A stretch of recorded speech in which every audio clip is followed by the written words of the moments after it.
IPL ম্যাচে টুপটপ 4 ছক্কার বৃষ্টি হলে কখনো হ্যাট্রিক আবার কখনো ফাইপার হলে উপভোগ করেন ক্রিকেট প্রেমীরা।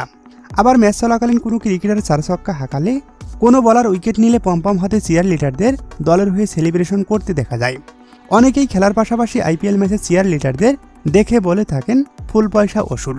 তা বলার অন্যতম কারণ ক্রিকেটের বিনোদন উপভোগ করার পাশাপাশি সুন্দরী চিয়ার লিডারদের মনোমুগ্ধকর নাচ। চিয়ার লিডার থেকে কেউ হয়েছেন ক্রিকেটারদের ঘরের বউ, কেউ আবার হয়েছেন বিবাহ বিচ্ছিন্ন। চিয়ার লিডারদের নিয়ে কত যে কালি খরচ হয়েছে তার ইয়াত্তা নেই। আইপিএলে 4 ছক্কার ঝড়ে চিয়ার লিডারদের নাচ বিনোদনের মশলা যোগায়। তবে এবার বেরিয়ে এলো ভিন্ন খবর। 2008 সাল থেকে শুরু হওয়ার পর থেকে আইপিএল নিয়ে বিতর্ক কম হয়নি।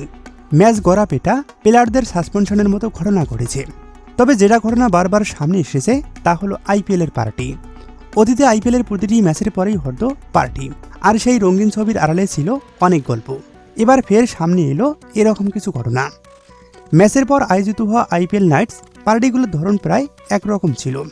সাধারণত 30 থেকে 40 মিনিটের একটি ফ্যাশন র্যাম্প শো দিয়ে শুরু হতো পার্টি, আর সেই র্যাম্প শোতে হাঁটতেন মডেলরা। র্যাম্প শোর পর মডেলরা বাকি অতিথিদের সঙ্গে মিশে যেতেন। এই জাঁকজমকপূর্ণ অনুষ্ঠানে বলিউড তারকা, তথাকথিত পেজ 3 সেলিব্রিটিরা থাকতেন। সঙ্গে অবাধেই চলত মদ্যপান, সিগারেট, সবই ফ্রি। চিয়ার লিডারদের ভোর 4টা পর্যন্ত বিনোদন দিতে হতো, কখনো ক্রিকেটার, কখনো টিম ম্যানেজমেন্ট। এক মার্কিন চিয়ার লিডার জানিয়েছেন, এই পেশায় তিনি নিজেকে নৃত্যশিল্পীর চেয়ে বেশি পণ্য হিসেবে অনুভব করতেন। তিনি আইপিএলে চিয়ার লিডারদের নিয়োগ প্রক্রিয়াও নিয়ে অভিযোগ তোলেন। ভারতীয়দের ছেড়ে বিদেশিদের চিয়ার লিডার করায় আপত্তি প্রকাশ করেন তিনি।